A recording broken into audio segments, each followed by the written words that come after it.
기도 감사합니다. 예수 그리스도를 믿는 우리에게 오늘 주시는 말씀은 갈라디아서 4장 21절에서 31절 말씀입니다. 갈라디아서 4장 21절에서 31절, 일반 성경 307페이지입니다. 다 찾으신 줄 알고 한 절씩 서로 봉독하겠습니다. 제가 먼저 하겠습니다. 내게 말하라. 율법 아래에 있고자 하는 자들아, 율법을 듣지 못하였느냐?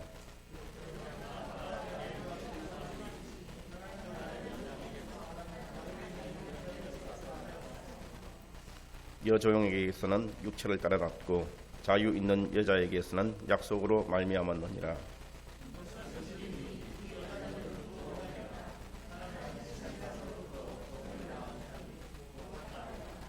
이 하갈은 아라비아에 있는 신의 산으로서 지금 있는 예루살렘과 같은 곳이니 그가 그 자녀들과 더불어 종노릇하고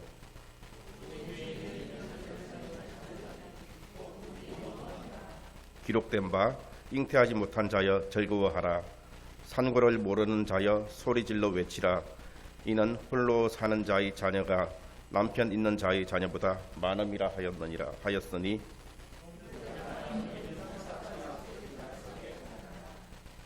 그러나 그때에 육체를 따라 난 자가 성령을 따라 난 자를 박해한 것 같이 이제도 그러하도다.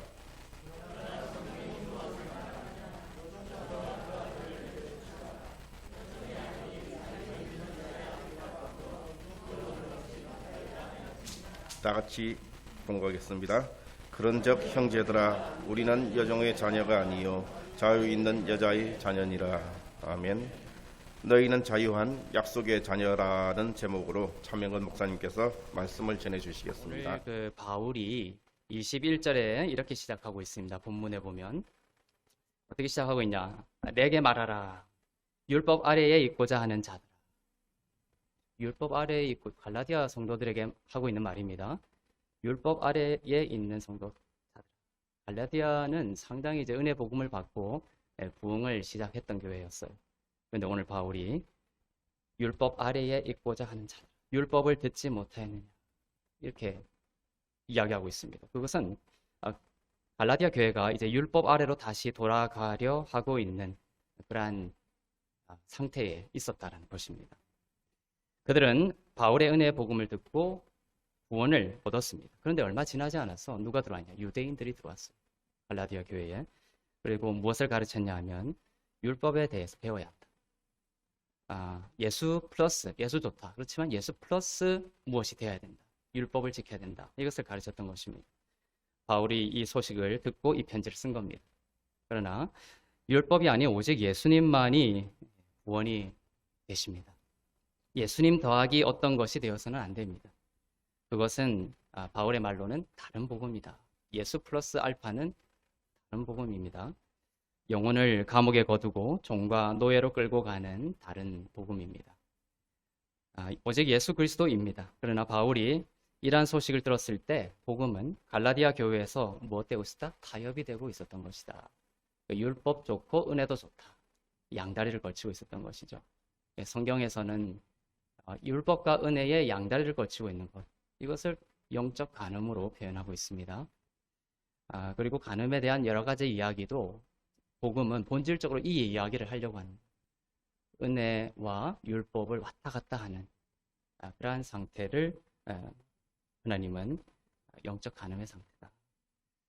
지금 갈라디아 교회가 이러한 상황이었던 것입니다. 바울은 이렇게까지 말하고 있습니다. 갈라디아서 4장 15절 보겠습니다.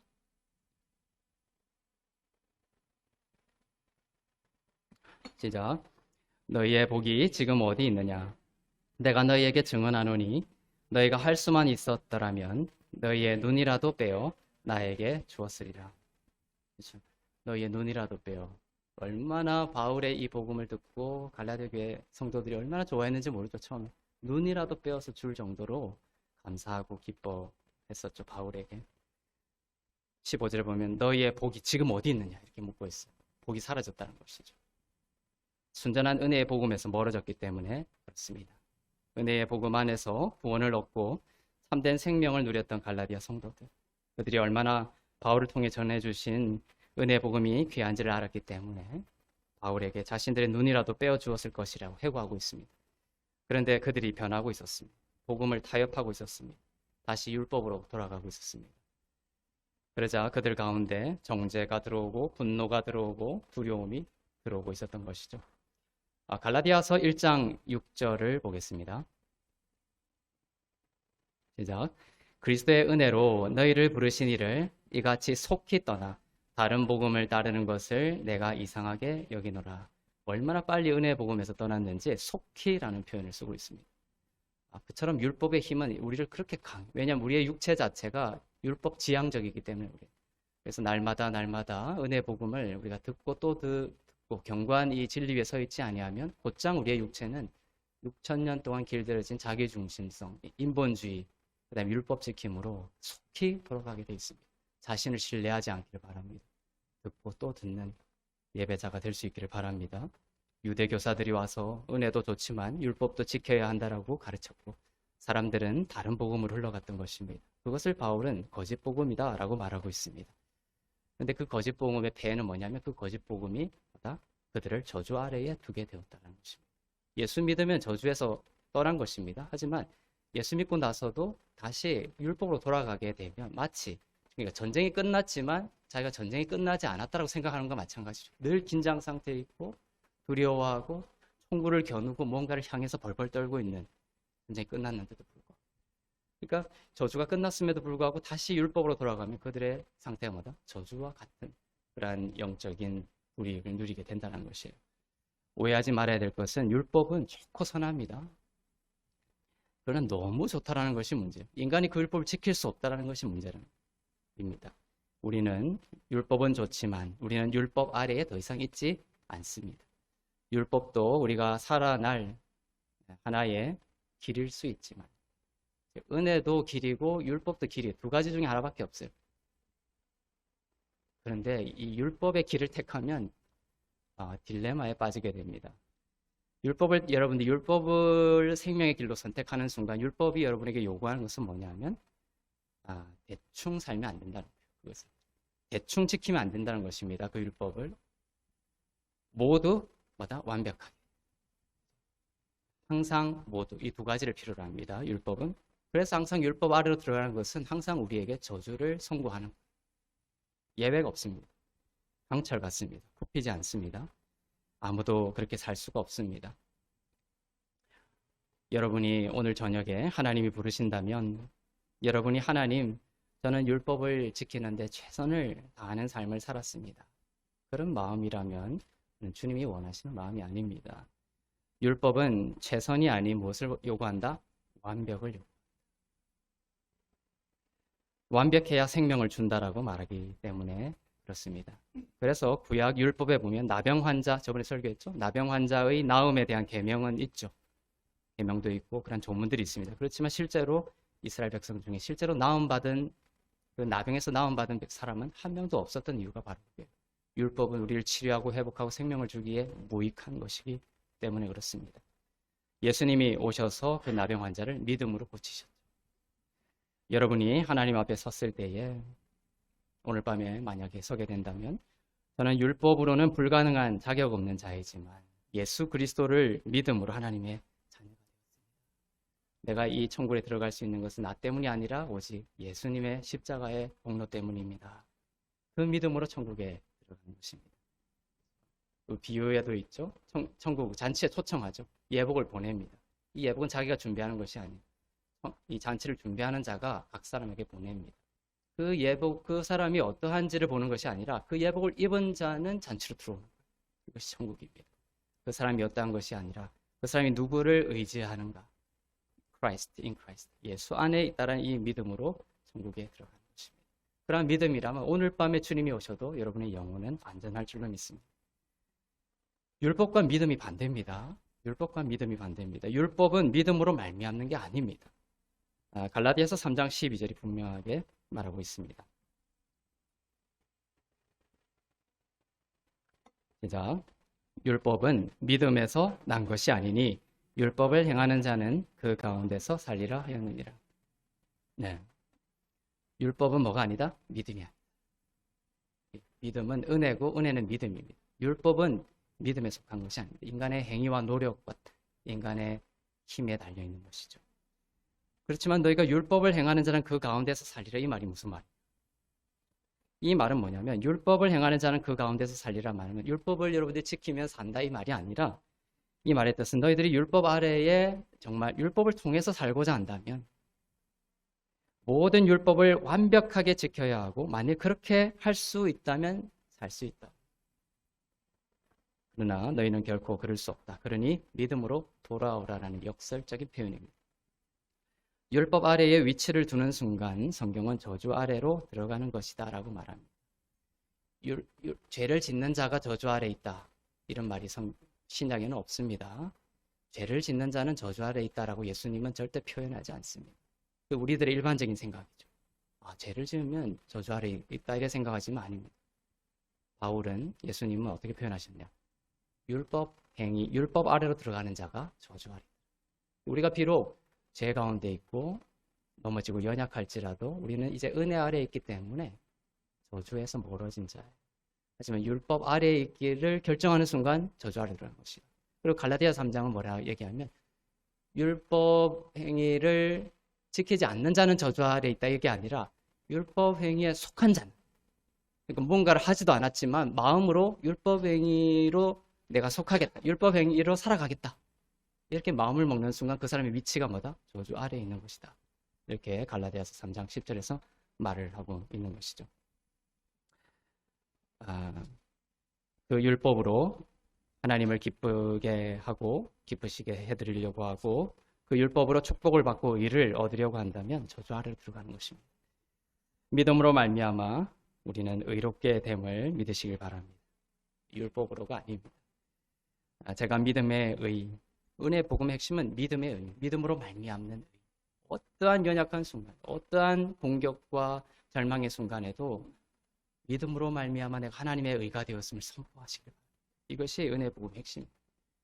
내가 믿음으로 말미암는 이 의를 생명을 다해 전하는 이유가 이것입니다. 복음의 정수이기 때문에. 복음에는 뭐가 나타난다?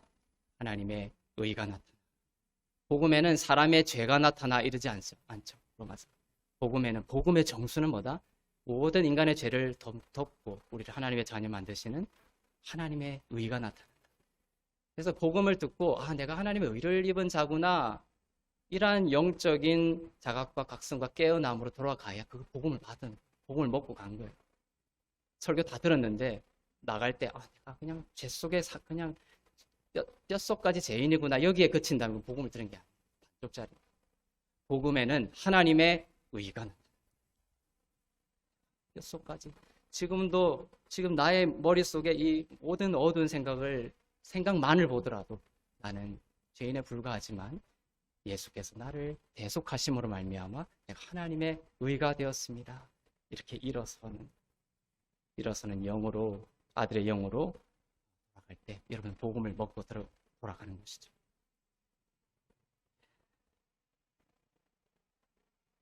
하나님은 성경 말씀으로 우리를 인도하는 것이 가장 우선적인 방법입니다.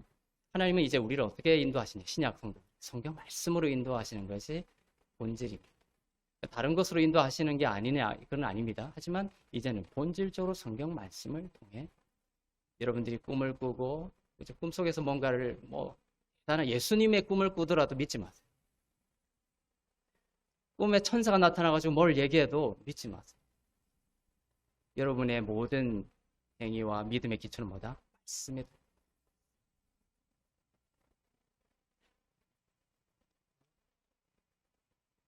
항상 이 말씀 위에서 주님은 분명하게 우리에게 말씀을 하십니다.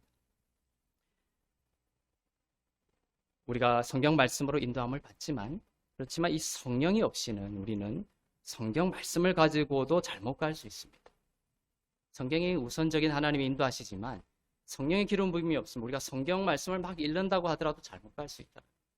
그래서 우리는 성령이 없는 기독교는 아무것도 아닙니다. 성령이 없는 기독교는 아무것도 아닙니다. 성경이 없는 말씀 읽기는 아무것도 아닙니다.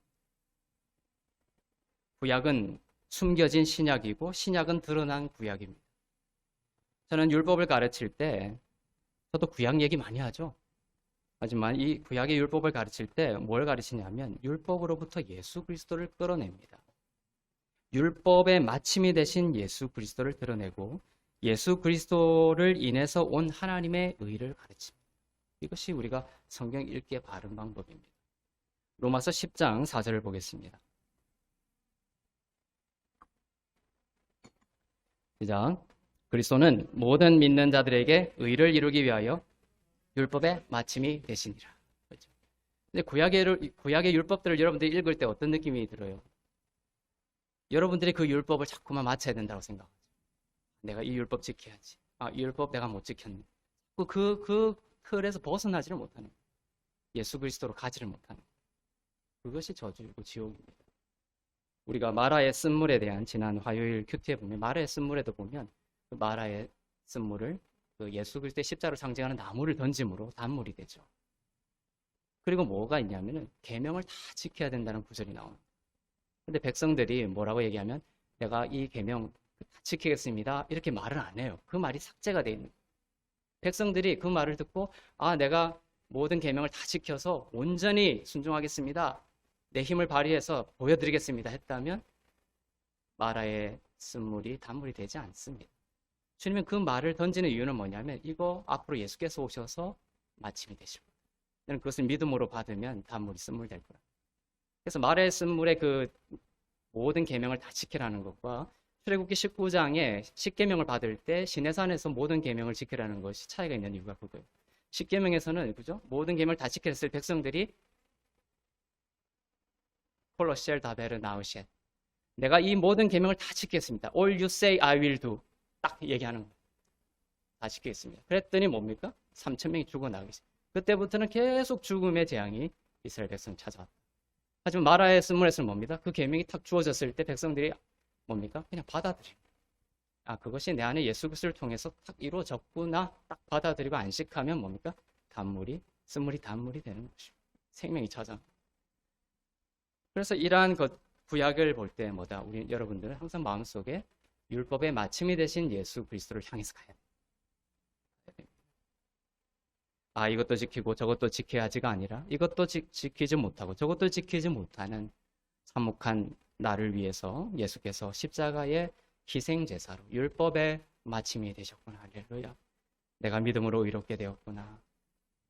그렇게 율법의 마침이 되신 예수 그리스도를 내 삶에 초청하고 여러분의 현 주소지인 예수 그리스도 안에, 여러분의 현 주소지는 예수 그리스도 안에입니다. 용인시 어디도 아니고 수원시 어디도 아닙니다. 예수 그리스도 안이 여러분의 주소지.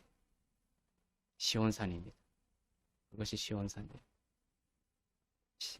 히브리서 12장에 보면 모세는 시내산에서도 벌벌 떨었다고 되어 있죠. 하지만 너희가 도달한 곳은 뭐다? 시온산입니다. 불붙는 산과 같지 않다라고 되어 있죠. 평강과 안식과 생명이 있습니다. 그것이 여러분의 현 주소지예요. 그 주소지인 예수 그리스도 안에 여러분의 영혼을 안식하면 마라의 쓴물이 단물이 되고, 그렇죠? 마라의 쓴물이 단물이 된 것에 그쳤습니까? 그 뒤에 뭐가 왔죠? 12샘과 70개의 종려나무의 공급하심이 더해집니다. 죄가 더한 곳에 은혜가 더욱 넘칩니다. 일부러 더 큰 은혜를 받기 위해서 더 죄를 저지르지 말라. 그 죄를 저질러도 된다. 이 말을 하는 게 아니라고 바울은 분명히 얘기하고 있죠.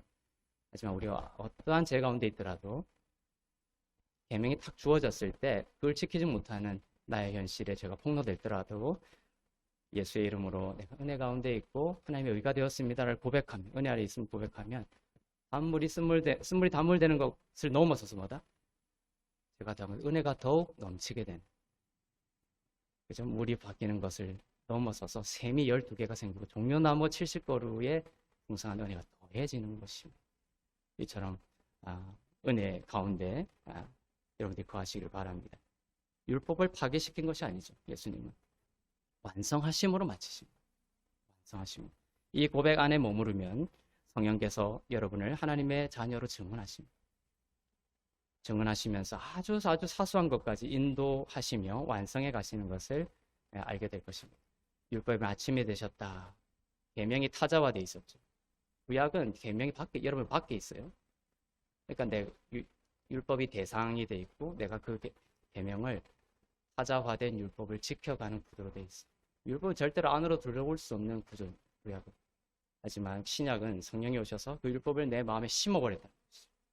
그 말은 뭐냐면, 이제 심겨졌으니까 더 율법 잘 지켜야지 이 말이 아니라, 율법이 타자화됐던 것이 내재화된 거예요. 여러분의 실존이 돼버린 거예요. 마침이 돼요. 아시겠죠? 그러니까 하나님이 여러분들을 보실 때, 율법이 타자화된 것이 아니라, 지켜가는 대상화된 것이 아니라, 마침이 된, 예수 그리스도를 통해서 마침이 된 형태로 실존으로 들어온 거기 때문에, 그리스도처럼 여러분들을 보신다는 뜻이에요. 그것이. 하나님의 의가 되었다는 뜻입니다. 아시겠죠? 그렇게 되면 이제 그러니까 율법이 마침이 된 사람들은 하나님의 자녀가 되고 성령이 이제 안에서 내주하시면서 율법을 지켜가는 그러한 삶이 아니라 율법보다 더 뛰어난 성령께서 내 안에서 사소한 것까지도 증언해 주시는 삶을 살아갑니다. 성령께서 가장 우선적으로 오셔서 증언하는 건 뭐냐? 그것은 그리스도 안에서 여러분이 하나님의 자녀라는 증언입니다. 성령이 오셔서 많은 것들을 말씀해 주시죠. 성령의 우선적인 증언은 여러분이 하나님의 자녀가 되었다는 증언입니다. 죄가 용서받고 의로운 자라는 것입니다. 더 이상 정죄가 없다는 자유입니다. 그 증언으로부터 다른 증언들이 흘러나오게 되는 것이에요. 가장 우선적인 성령의 증언을 볼까요? 로마서 8장 16절을 보겠습니다. 자, 성령이 친히 우리의 영과 더불어 우리가 하나님의 자녀인 것을 증언하시는. 그래서 아들의 영을 계속 이야기하고 있는 이유가 그것입니다. 성령이 여러분 안에 있냐 없냐, 충만하냐 안 하냐. 이것은 성령을 통하여 여러분이 하나님의 자녀임을 성령께서 여러분 가운데 증언하시는 거예요.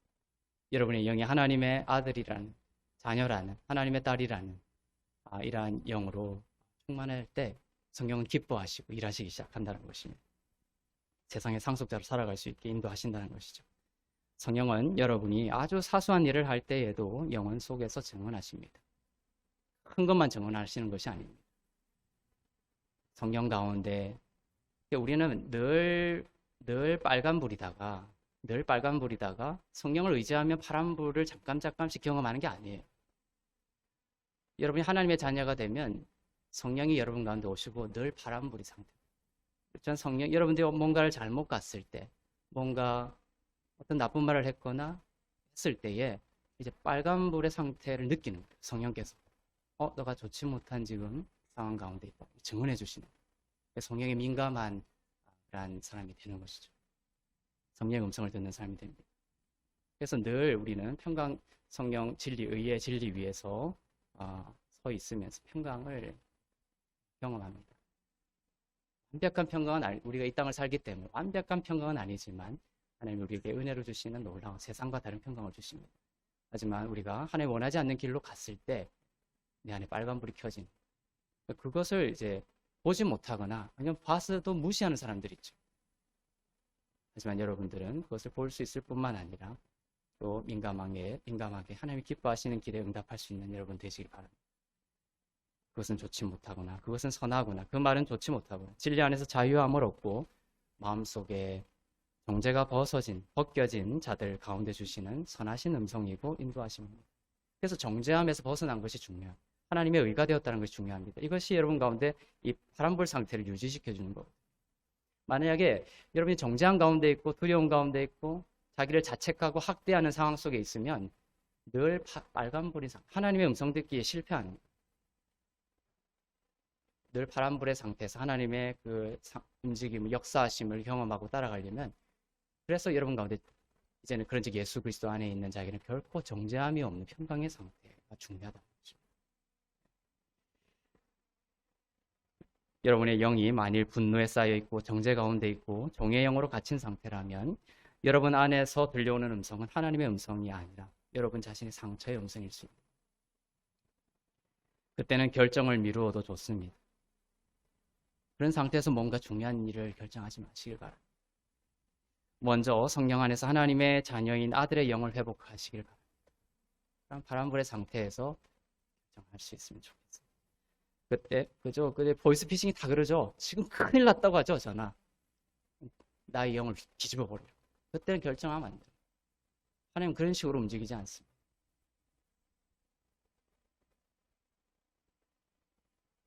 바울도 성령의 음성에 민감했습니다. 바울도 사도행전 16장 7절을 보겠습니다.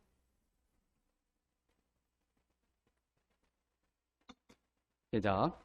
무시아 앞에 이르러 비두니아로 가고자 했으되 예수의 영이 허락하지 아니하는지라. 바울이 비두니아라는 곳으로 가고자 했어요. 그런데 예수의 영이 허락하지 아니하더라. 이렇게 기록하고 있죠. 객관적인 측면에서 기록하고 있습니다. 바울의 어떤 판단이 아니라 이 사도행전을 쓴 성령의 객관적인 판단이죠. 예수의 영이 허락하지 않았다는 것이죠. 바울 안에 계신 성령께서 비두니아로 가려고 애쓰는 바울의 마음속에 비두니아로 가는 것은 나의 뜻이 아니라는 마음을 강하게 주셨고 바울이 그 음성에 순종한 것입니다. 바울이 늘 이렇게 한 아들의 영, 또 평강, 나는 결코 정죄함이 없다라는 이 영 속에 있었기 때문에 이러한 음성들에 민감할 수 있었던 것입니다. 바울이 비두니아로 가려고 했었죠. 여러분들의 선택이 항상 옳은 건 아니에요, 시작이. 뭔가 하는 데 있어서 여러분들이 너무 긴장하지 않길 바랍니다. 비두니아로 가야 되나 말아야 되나 벌벌 떨지 말고 가고 한번 애써 보세요. 그럼 성령께서 뭐냐? 그건 나의 길이 아니다 말씀해 주시는 거예요. 그럼 안 가면 되는 거죠. 이런 식으로 주님께서 우리 가운데 역사하신, 어디로 가라라고 말씀하실 때도 있지만 또 많은 경우는 우리가 뭔가를 액션을 취했을 때 하나님이 브레이크를 거시고 이것은 아니다. 바울이 지금 비두니아로 가려고 막 사람들을 모으고 애쓰고 기도 부탁을 하고 하는데 예수의 영이 허락하지 않는 마음이 강하게 생겼던 것이죠. 그러면 그렇게 또 따라서 순종하면 됩니다. 이처럼 바울은 예수의 영이 허락하지 않는다라는 예수의 그 성령에 민감한 사람이었습니다. 그러나 바울도 실수하고 넘어질 때가 있었습니다. 바울이 항상 완벽했다라면 어땠을까요? 그렇지만 바울도 실수하고 넘어질 때가 있었습니다. 우리도 마찬가지예요.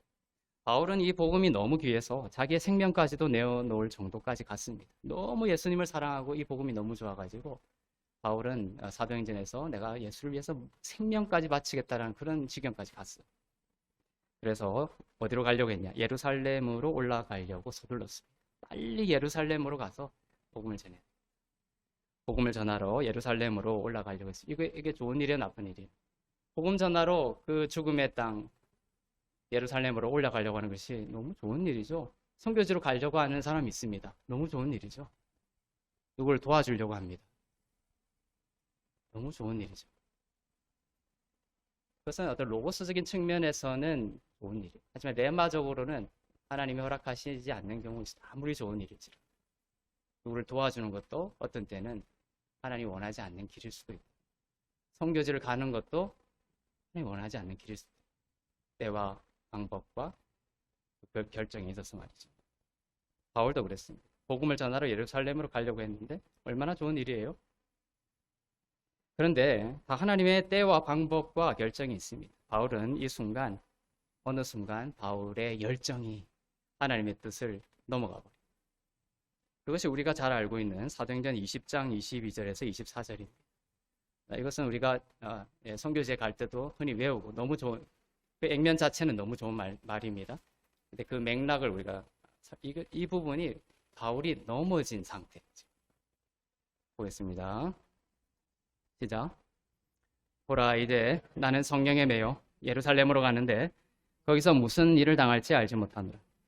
오직 성령이 각 성에서 내게 증언하여 결박과 환난이 나를 기다린다 하시나 내가 달려갈 길과 주 예수께 받은 사명 곧 하나님의 은혜의 복음을 증언하는 일을 마치려 하면은 나의 생명조차 조금도 귀한 것으로 여기지 않는다. 오늘 위대한 고백이죠. 나의 생명조차 귀한 것으로 여기지 않겠다. 결박과 예루살렘으로 가고자 하는데 무슨 일을 당할지 모르지만 나 괜찮다. 가겠다. 나의 생명조차 조금도 귀한 것으로 여기지 아니하겠다라며 예루살렘으로 가야 되겠다는 것입니다. 그럼 박수 쳐주고 환송해주고 좋아해줘야 되죠. 후원해주고. 그렇지만 이 말은 지금 객관적으로 성령이 사도행전을 기술한 부분이 아니라 누구의 말이에요? 바울 자신의 말이죠. 바울 자신의 인용입니다. 코테이션이에요. 그런데 성령의 뜻은 이 바울이 이 고백을 할 때 성령의 뜻은 달랐습니다. 성령이 객관적으로 서술한 곳을 보겠습니다. 바울이 이 고백을 하고 그것을 들은 제자들이 그 상황들을 말한 것입니다. 성령께서 사도행전 21장 4절을 보겠습니다. 시작.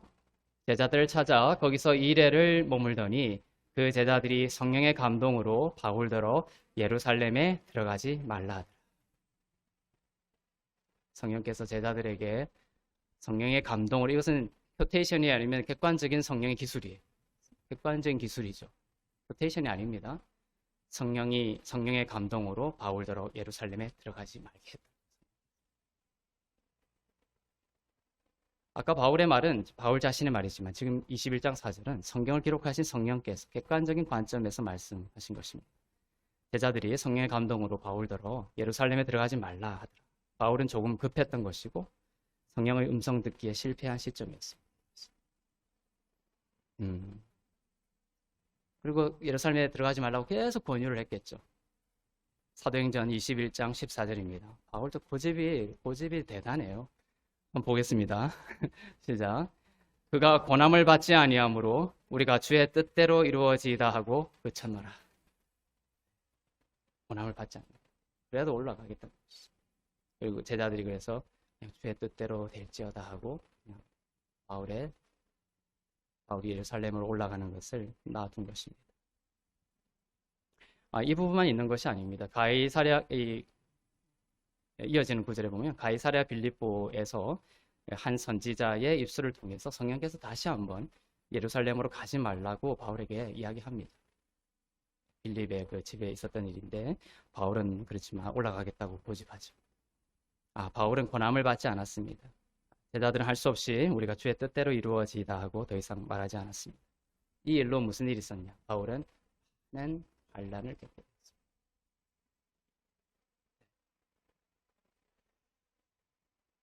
하나님은 큰 환난을 지나서 바울을 인도하기를 원하셨을 수도 있죠. 바울의 이 고집으로 인하여 바울은 큰 환난을 겪게 됐습니다. 하나님은 바울을 그렇게 인도하기를 원하지 않으셨지만 바울의 고집으로 인해 바울은 수많은 환난들을 겪게 되었습니다. 그러나 하나님께서는 우리는 여기서 또 그치면 안 돼요. 하나님께서는 바울의 이 연약한 순간이 있었을지라도 어떻게 하셨다? 그 모든 것을 손으로 바꾸사 협력하여 복음을 전파하게 하셨습니다. 우리는 이 부분보다 더 높은 하나님의 일하심을 바라봐야 돼요. 로마서 8장 28절 보겠습니다. 시작. 우리가 알거니와 하나님을 사랑하는 자, 또 그의 뜻대로 부르심을 입은 자들에게는 모든 것이 협력하여 선을 이루니라. 그리스도 안에 있는 여러분들에게 주신 축복이 이거예요. 우리가 성령의 음성을 듣고 따라 살기를 원하고 또 그렇게 살고, 하지만 실패할 때가 있다. 바울도 실패했다. 여러분도 실패할 때가 분명히 있을 겁니다. 하지만 더 감사한 것은 뭐다? 하나님께서 협력하여 선을 이루게 하신다. 그것이 여러분에게 주신 정말 아름다운 축복입니다. 아들의 영으로 하나님의 자녀라는 성령의 증언 가운데 깊이 머무르며 성령의 음성을 따라 사는 여러분이 되시길 바랍니다. 때로는 내 열심과 내 힘이 앞서기도 하겠지만 그때에도 여러분은 모든 것을 협력하여 선을 이루시는 주님의 신실하신 일하신 가운데 있음을 믿으시길 바랍니다. 반드시 잘 될 겁니다. 하나님의 자녀요, 죄사함과 의롭게 하심의 진리 위에 선 아들의 영 가운데 사시는 여러분 가운데 주신 축복입니다. 율법 아래에 있기를 원하지 않고 은혜 아래에 또 믿음 아래에 또 영으로 인도함을 받는 주의 자녀 되시길 바랍니다.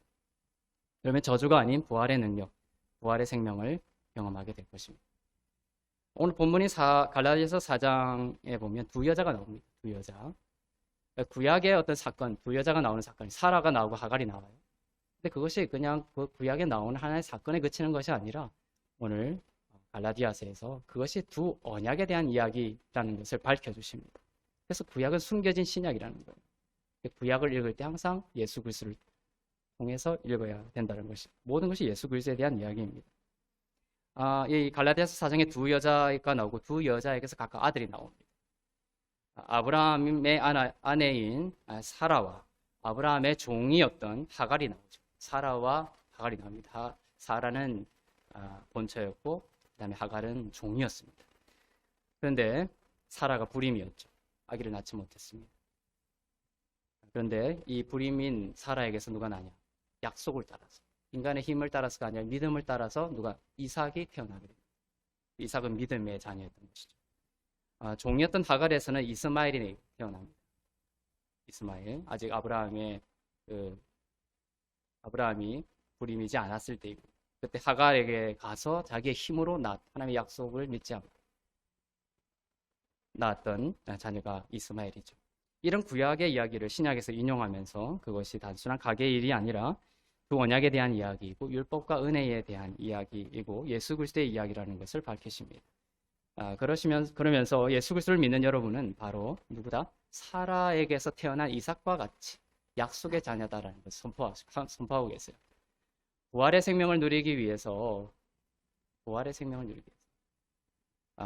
불임인 사라와 아브라함에게서 이삭에 태어난 것은 부활 생명입니다. 이 부활의 생명을 누리기 위해서 하나님의 오늘 명령이 뭐다? 하갈을 내어 쫓아라. 이스마엘을 내어 쫓아라. 한 지붕 위에 은혜와 율법이 같이 있을 수 없다는 것이. 부활의 생명을 누리기 위해 하갈을 쫓아낼 것을, 이스마엘을 쫓아낼 것을, 율법을 쫓아낼 것을 명하고 계십니다. 하나님께서 아들을 주시겠다고 약속했지만 시간이 너무 오래 지체된다라고 생각하고 그 약속을 믿지 않게 된 아브라함은 종인 하갈을 통해 이스마엘을 낳았습니다. 성경은 하갈을 통해 이스마엘을 낳은 것을 인간적인 노력으로, 즉 율법을 통해서 낳은 것이다 라고 기록하고 있습니다. 그리고 13년이 흘렀습니다. 오랜 시간이 흘렀죠. 그리고 아브라함의 나이가 99세가 되었습니다. 사라 나이는 89세입니다. 둘 다 이제 아기를 낳을 수 없는 상태.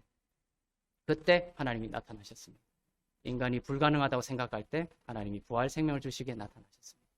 여러분이 모든 것을 포기하고 끝났다고 생각할 때 하나님에게는 끝난 것이 아닙니다. 하나님은 새롭게 부활 생명을 주실 것이에요. 이스마엘의 나이가 그때 약 13세 정도였습니다. 하나님은 아브라함에게 나타나셔서 뭐라고 말씀하시냐? 나는 엘샤다이다. 이렇게 나타내셨습니다. 아브라함은 생식불능의 상태였고 아내 사라도 불임이었죠. 둘 다 아무 생명도 잉태시킬 수 없는 상태였습니다. 이 엘샤다이가 성경에서 처음 등장하는 장면입니다. 전능하신 하나님이다, 이런 뜻이죠. 전능하신 모든 것을 하실 수 있다. 인간은 불가능하다고 얘기했지만 하나님은 이 불가능한 것을 뛰어넘어 부활 생명으로 주시려고 나는 엘샤다이의 하나님이다 라고 나타나셨습니다. 둘 다 불능인 상태이지만 엘샤다이 하나님께서 나타나셔서 이삭을 약속하셨어요. 이삭은 사람의 힘으로 태어난 것이 아니라 오직 믿음으로 은혜로 태어난 생명입니다. 부활의 능력을 말합니다. 모든 것이 끝난 것 같은 불능의 상태에 있습니까? 여러분의 아버지이신 하나님께서 엘샤다이의 하나님으로 오늘 부활의 생명을 여러분 가운데 나타내실 줄로 믿습니다. 사라와 하갈은 두 언약을 상징한다라고 기록하고 있습니다. 사라와 하갈을 구약에서 읽을 때 사라의 좋은 점, 하갈의 나쁜 점, 하갈의 좋은 이런 것들로 접근하면 안 되는 거예요. 신약에서 뭐다? 그것은 두 언약을 얘기하는 거다. 두 언약. 너무 성경은 우리는 인본주의를 읽죠. 구약의 인물을 따라서 읽으면서 그 인물이 어떻게 했고 이런 것들을 따라 살려고 하죠. 그것은 본질적인 성경 읽기가 아닙니다. 부수적일 수도 있겠지만. 사라와 하갈은 두 언약이다. 하갈은 신의 산을 상징합니다. 갑자기 하갈인데 신의 산이라고 하세요. 율법을 받은 산이죠, 신의 산. 그들을 노예로 만들었던 율법을 받았던 산입니다. 신의 산과 율법과 땅의 돌 예루살렘을 같은 것으로 보고 있습니다. 오늘 말씀이. 바울은 동족 유대인들이 노예 상태다라고 이야기하고 있습니다. 율법 아래에 있었기 때문입니다. 유아기로 되돌아간 것입니다. 그들은 아브라함의 자손이라고 표명하고 있죠. 지금도 그렇습니다. 그런데 바울은 그들을 뭐라고 한다? 율법 아래에 있기 때문에 실질적으로는 하갈 아래에 있고 이스마엘 아래에 있는 것이 있기 때문에 유아기 상태다라고 말하고 있습니다. 예수 그리스도 안에서 아들의 영으로 충만한 여러분들이 바로 후이오스, 하나님의 아들임을 믿으시길 바랍니다. 갈라디아서 4장 24절에서 26절을 보겠습니다.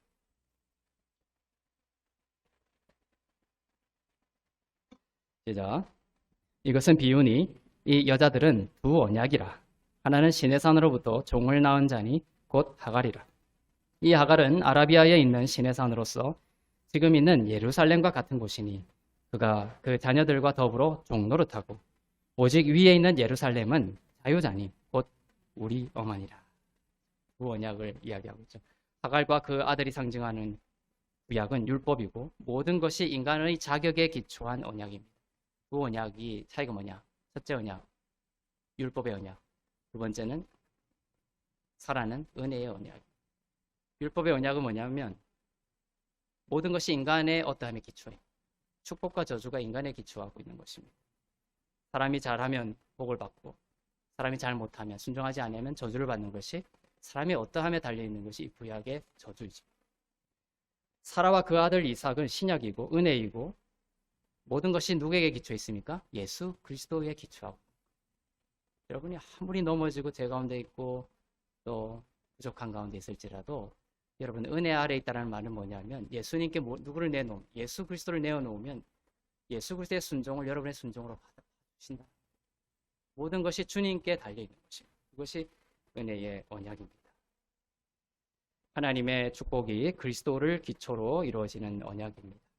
구약과 율법은 우리를 종으로 만들었지만 이제 저와 여러분의 어머니는 위에 있는 예루살렘이요 종이 아닌 자유 있는 사라입니다.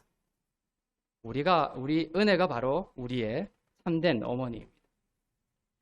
갈라디아서 4장 28절부터 30절 보겠습니다. 시작. 형제들아 너희는 이삭과 같이 약속의 자녀라. 그러나 그때에 육체를 따라 난 자가 성경을 따라 난 자를 박해한 것 같이 이제도 그러하도다. 그러나 성경이 무엇을 말하느냐? 여종과 그 아들을 내쫓으라. 여종의 아들이 자유 있는 여자의 아들과 더불어 유업을 얻지 못하리라 하였느니라. 여러분 약속의 자녀입니다. 이 믿음의 의라는 진리 위에 서 있는 여러분은 부활 생명을 경험할 것입니다. 박해가 있다라고 되어 있죠. 누가 누구를 박해하는 거예요? 율법이 은혜를 박해합니다. 절대로 은혜가 율법을 박해하지 않아요. 육체를 따라 난 자가 믿음을 따라 난 자를 박해합니다. 지금도 그러하다 이렇게 되어 있죠. 하갈이 사라를 박해했고 이스마엘이 이삭을 박해했습니다. 지금도 율법주의자, 인본주의자들은 은혜의 복음을 박해합니다. 은혜는 극단적이다. 율법에 대한 공경함이 없다. 무도덕자가 되는 것이 아니냐 이렇게 박해하죠. 그때나 지금이나 마찬가지입니다. 바울도 그것을 경험했던 것이죠. 자기가 우상이 된 자들이 그리스도를 바라보는 자들을 박해합니다. 그러나 부활의 생명으로 유업을 받으며 그리스도의 충만한 형상으로 살아가는 자들은 바로 은혜 아래에 있는 자들입니다. 결국 부활의 생명으로 살아가는 자들은 비록 박해를 받을지라도 그 박해를 이기고 승리하며 부활 생명으로 세상의 상속자로 천국의 상속자로 살아가게 될 것입니다. 육체를 따라 난 자는 이렇게 외부적인 사람일 수도 있죠. 여기 기록에 보면 외부적으로 육체를 따라 난 자가 믿음을 따라 난 자, 약속을 따라 난 자를 박해한다. 외부적인 현상으로도 볼 수 있지만 그 싸움은 우리 안에서도 일어나는 일입니다. 육체를 따라 난 자, 그것은 우리 안에 있는 육적인 옛사람을 뜻하기도 하죠. 믿음으로 의롭다함을 선포하지 못하도록 여러분의 내면에서 끌어당기는 옛사람의 구습 느끼죠. 아침에 일어나서 나는 그리스도 안에서 의롭고 흠없고 거룩한 자입니다. 선포하려고 하면 여러분 안에 박해하는 자가 있죠. 그가 그런 선포를 할 자격이 돼? 어제 그렇게 살아놓고 끌어당기죠. 바로 내 안에 육체를 따라 난 그러한 옛사람의 구습이 믿음을 따라 사는 자를 박해하는 것입니다. 이 싸움은 외부적인 현상에 그치는 것이 아니라 내 안에서도 끊임없이 일어나고 있죠. 그러나 오늘 하나님의 명령처럼 여종과 그 아들을 내쫓으시는 인생이 되길 바랍니다. 세상의 상속자가 되고 유업을 잇는 자로 살아가기 위해 율법과 자아중심의 옛사람의 구습을 영혼 가운데서 내어쫓으시고 하나님께로 가 하나님의 의를 선포할 수 있기를 바랍니다. 그리고 무엇을 해야 되냐? 예수 그리스도를 즐거워하십시오. 네, 오늘 마지막 메시지입니다. 예수 그리스도를 즐거워하십시오. 내쫓고 나서 우리는 뭘 해야 되냐? 예수 그리스도를 즐거워해야 된다. 잉태하지 못했던 사라로부터 결국 별과 같은 부활의 생명이 쏟아져 나온 것처럼 사라가 처음에는 뭡니까? 하나도 없었어요. 자녀가. 잉태하지 못한 자가 바로 이 사라를 이야기하고. 근데 아브라함의 이름이 뭐죠? 열방의 아버지 이렇게 이름을 바꿔주셨어요. 아기가 하나도 없는데도. 저녁 시간이 됐고 밥 먹을 시간이 됐어요. 사라가 아브라함을 부릅니다. 열방의 아버지요. 그럼 사람들이 얼마나 웃었겠어요. 자식도 하나 없으면서 무슨 열방의 아버지냐. 아브라함 이렇게 부르면 사람들이 정신이 나갔다 이렇게 생각했겠죠. 하지만 사라는 아브라함의 믿음을 따라서 그 선포를 한 거예요. 그 말대로 믿음대로 이루어지게 된 것이죠. 이처럼 예수 그리스도를 즐거워하는, 잉태하지 못했던 사라로부터 별과 같은 생명이 나온 것처럼 율법을 쫓아내고 그리스도의 은혜를 즐거워하는 여러분 가운데 넘치는 생명을 허락하실 것입니다. 갈라디아서 4장 27절입니다. 이것은 이사야서 54장 1절을 인용한 거예요. 이사야서 54장 1절입니다. 53장에 무엇이 있는지를 여러분들 아시죠? 그리고 54장 1절에서 딱 이것이 선포되고 있는 거예요. 시작. 기록된 바 잉태하지 못한 자여 즐거워하라. 상고를 모르는 자여 소리질러 외치라. 이는 홀로 사는 자의 자녀가 남편 있는 자의 자녀보다 많음이라 하였으니. 이 사라의 처음은 그랬지만 결국 이 말씀하는 잉태하지 못한 자여 즐거워하라. 상고를 모르는 자여 소리질러 외치라. 이것이 오늘 본문에 두 언약에 대해서 이야기하면서 중간에 끼어있는 인용구입니다. 두 언약을, 율법과 은혜를 이야기하시면서 이 이야기를 하시는 거예요. 그리고 이사야서 54장 1절입니다. 인용된 구절은. 이 이사야서 54장은 이사야서 53장에 이어지는 장이죠. 53장에 뭐가 있습니까? 예수께서 우리의 질고를 지고 우리의 아픔을 대신 담당하셨음을 선포한 구절. 예수 그리스도의 십자가를 나타내는 구절이죠. 본문입니다. 이사야서 53장. 그래서 이 구절을 유대인들은 안 가르친다고 말씀드렸죠. 이사야서 53장은 유대인들의 의식 구조에는 이사야서 53장이 안 맞는 거예요.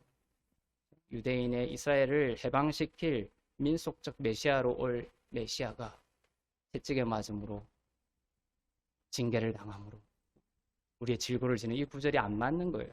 그러니까 이걸 안 가르치는 이유가 바로 그것입니다. 하지만 우리는 이분이 예수 그리스도인지 알죠. 이사야서 53장은 그래서 메시아닉 서신서입니다. 너무나 아름다운 구절이죠. 예수의 십자가의 사건을 말합니다. 그리고 이사야 54장에 와서 그 다음 장에 와서 딱 1절에 이것이 선포되는 거예요. 잉태하지 못한 자요 즐거워. 이제 놀라운 예수 그리스도의 53장의 일을 통하여 은혜 아래 있는 자에게 일어날 부활의 생명을 노래하고 즐거워하고 기대하라는 것입니다. 하나님께서 여러분에게 바라시는 한 가지 반응은 뭐냐면 즐거워하는 것입니다. 즐거워하는 것입니다. 비난과 복수를 내려놓고 노래하는 것입니다. 주님의 완성된 공로를 즐거워하고 노래하는 것입니다. 즐거워하다 보면, 주님을 즐거워하다 보면, 이사야서 53장에 여러분을 대속하신 십자가의 사건과 아름다움을 즐거워하다 보면 성령께서 꿈과 환상을 통해 여러분을 종과 같은 좁은 마음이 아니라 자유하고 하늘의 권세와 부유함을 약속받은 아들의 마음과 영으로 살아가도록 모든 지혜와 공급하심을 허락하실 것입니다. 이사야서 54장 1절이 잉태하지 못한 자의 즐거워하라 상고를 모르는 자여 소리질러 외치라 이 구절이라고 했죠. 그 다음 2절 3절을 볼까요? 이사야서 54장 2절부터 3절입니다. 시작. 내 장막들을 넓히며 내 초소의 휘장을 아끼지 말고 널리 펴되 너의 줄을 길게 하며 너의 말뚝을 견고히 할지어다. 이는 내가 좌우로 퍼지며 내 자손은 열방을 얻으며 황폐한 성읍들을 사람 살 곳이 되게 할 것임이라. 여러분에게 주신 약속으로 받으시길 바랍니다. 장막들을 넓히고 내 초소의 휘장을 아끼지 말고 널리 펴고 너의 말뚝을 견고히 할지어다.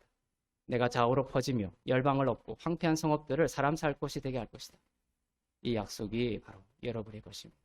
예수 그리스도 안에서 하나님의 의가 된 자로서의 믿음을 고백하는 여러분의 것이며 그러한 자들은 자유하게 되는 것이죠. 이런 팬데믹의 상황 속에서 여러분이 움츠러들죠. 여러분의 미래가 이제는 다 망했다고 생각하죠. 하지만 주님의 그리스도 안에 있는 여러분을 향한 약속은 바로 이것입니다. 장막들을 넓히고 휘장을 아끼지 말고 널리 펴라는 것이죠. 누군가가 와서 여러분에게 밥 한 끼 사달라고 하면 지금 팬데믹이고 나도 지금 힘든데 못 사준다. 이렇게 장막들을 좁히는 거예요. 하지만 예수 그리스도 안에서 여러분에게 이 즐거운 부활의 생명을 넘치도록 약속하셨어요. 그러면 장막틀을 넓힐 수 있게 자유한 자들 주님이 나에게 다 주셨기 때문에 장막틀을 넓힌다는 건 많게 사주는 것이죠. 자기의 시간을 내주는 것입니다. 자기를 희생할 수 있는 것입니다. 이것이 나의 장막틀을 넓히는 거예요. 누가 싫은 소리를 해도 상처받지 않고 난 치유받은 자고 회복된 자고 하나님의 자녀이기 때문에 하나님이 나를 인정해 주시기 때문에 상처받지 않죠. 또 넉넉해지고 감정적으로 우울한 순간이 와도 소망과 진리 위에서 견딜 수가 있습니다. 우리 교회가 이 환상 속에 있습니다. 우리 교회 성도들의 삶이 지금 이 비전 속에 있음을 저는 느낍니다. 아기를 원하면, 그죠? 아기가 태중에 잉태됐다는 것을 알면 여러분들 뭐합니까? 아기 옷을 사죠.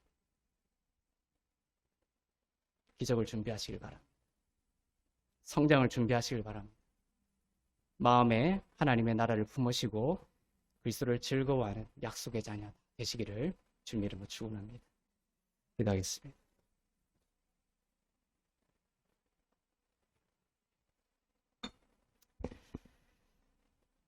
우리 말씀을 기억하며 우리의 삶 가운데 주님을 즐거워하는 인생 되기를 원합니다. 잉태하지 못하고 출산하지 못한 자여 노래할지어다 즐거워할지어다. 홀로 사는 자의 자녀가 남편 있는 자의 자녀보다 많을 것을 주님께서 예수 그리스도 안에서 약속하여 주시니 감사합니다. 사라가 아브라함을 열방의 아버지라고 부를 때 많은 사람들이 비웃고 조롱했고 아브라함과 사라의 그 초라한 처지를 비웃었지만 사라와 아브라함은 하나님의 약속을 믿었습니다. 그의 장막을 펼쳤습니다. 입술을 열어 하나님의 시선에 자기의 시선을 맞췄습니다. 하나님, 우리 가운데서도 나의 어떠함을 바라보지 아니하고 하나님을 바라보며 주님의 약속을 내 영 가운데, 우리의 삶 가운데, 자녀 가운데 선포하는 인생 되게 하여 주시옵소서.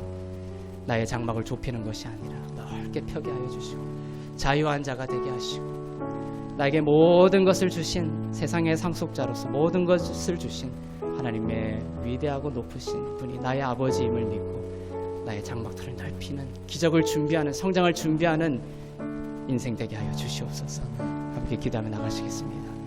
살아계신 하나님 감사합니다. 오늘 우리의 심령 가운데 아들의 영을 다시금 회복시켜 주시니 감사합니다. 주님, 잉태하지 못하고 자녀가 없는 자들에게 예수 그리스도를 허락하여 주시고 예수 그리스도 안에서 많은 부활의 생명을 약속하여 주시니 감사합니다. 하나님, 입술을 열어 하나님의 약속을 우리의 영혼 가운데, 가정 가운데, 자녀 가운데 선포할 수 있게 하여 주시옵소서. 하나님, 하갈과 또 이스마엘을 우리의 삶 가운데서 쫓아내는 인생 되게 하여 주시옵소서. 오직 믿음을 따라 살기를 원합니다. 약속을 따라 살기를 원합니다. 사라가 우리의 어머니임을 믿습니다. 하나님, 우리의 영을 깨워주시고 아들의 영으로 깨워주시고 절망과 두려움과 미래에 대한 공포로 떨고 있는 우리의 젊은이들 주님 지켜주시옵소서. 안수하여 주시옵소서. 하나님께서 우리의 아버지이시고 우리의 미래를 책임지고 있으심을 믿게 하여 주시옵소서. 주님, 미래로 인하여 절망 가운데 있는 우리의 자녀의 심령 가운데 찾아오셔서 즐거워하라, 주님을 즐거워하라, 내 장막을 펴라, 너의 인생은 독수리 날개치며 올라간같이 창대하게 될 것이다. 주님의 그 약속을 믿음으로 바라보며 선포하는 자들 되게 하여 주시옵소서. 우리 자녀들 모든 두려움이 떠나가게 하여 주시고 주님, 예수 그리스도를 의지하고 예수 그리스도를 믿으며 주님 지금 이 순간 다시 일어설 수 있게 도와주시옵소서. 주님, 찾아가 주셔서 만져 주시옵소서. 우리가 찾아갈 수 없고 우리가 닿지 않는 그곳에 하나님 찾아가 주셔서 성령으로 일하여 주시고 성령으로 역사하여 주시고 성령으로 만져 주시옵소서. 회복을 명하여 주시옵소서. 주님, 그렇게 하실 주님을 찬양합니다. 이 교회를 회복시켜 주시옵소서. 잉태하지 못하고 출산하지 못한 너는 노래할지어다. 우리를 그리스도 안에서 사라를 어머니로 갖게 하시니 감사합니다. 은혜 아래 있게 하시니 감사합니다. 예수 그리스도 안에서 약속의 자녀가 되게 하시니 감사합니다. 새로운 생명체인 새로운 피조물인 우리들 가운데 인간의 육체를 의지하는 하갈과 이스마엘을 쫓아내고 오직 사라를 기뻐하며 그리스도의 은혜로 인하여 즐거워하는 인생 되게 하여 주시옵소서. 부활의 생명을 간구합니다. 좁은 마음이 아닌 아들의 영으로 넓어지게 하여 주시고 상처로부터 자유케 하시고 아픔으로부터 자유케 하시고 장막틀을 넓히고 휘장을 펴며 기적을 준비하는 인생 되게 하여 주시옵소서. 그 장막터 안에 그 휘장 안에 모든 죽어가는 것들을 사랑하고 품을 수 있도록 부활의 생명으로 우리의 인생을 축복하여 주시고 우리의 자녀들을 축복하여 주시옵소서. 모든 것이 하나님의 은혜임을 고백하며 드린 예물 위에 기름 부으시고 쓰이는 곳마다 복음이 전파되고 교회가 세워지고 하나님의 나라가 확장되게 하여 주시옵소서. 이제는 우리 주 예수 그리스도의 은혜와 하나님 아버지의 사랑과 성령님의 위로교통 새롭게 하심의 역사가 은혜의 언약 아래 우리를 약속의 자녀 삼으신 주님을 즐거워하며 넓은 마음으로 장막터와 휘장을 펼치기를 소망하는 주 안에서 의롭고 흠없고 거룩한 교회 위에 선교사님들 위에 나라와 민족들 위에 이제부터 영원토록 충만하시기를 간절히 축원하옵나이다. 아멘.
위대하신 우리 아버지 하나님께 찬양과 영광을